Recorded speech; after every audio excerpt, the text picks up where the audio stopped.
Hello everyone, in this tutorial we will show you how to install Python through Miniconda. We open the web browser and we look in Google for Miniconda. We go to the first link, miniconda.io, and here we select the Windows version 64-bit. Once the file is downloaded, we click on the file to start the installation process. We click on next all the time. We wait for the installation to finish.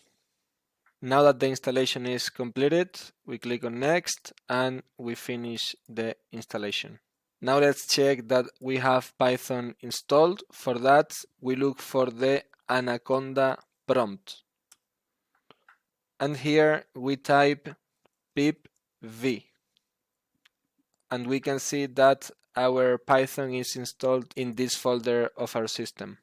Now let me explain you something very important for the following tutorials.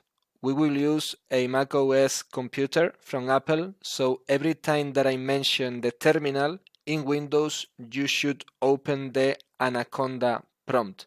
It'd be great that you put this application in the taskbar so that you can open it from here. And if I put Python, you can see that it doesn't give me any error. I could, for example, put 8 plus 3 and it gives me the result. As an addition, I'd like to explain the difference between the Anaconda prompt and the command line prompt. Because in this command line prompt, if I put Python, it opens the Microsoft Store to download the Python 3.10 because it doesn't recognize in this prompt. We need to use the Anaconda prompt, and that's why here we can have it. If you have any doubt, please let me know in the comments. Have a good one.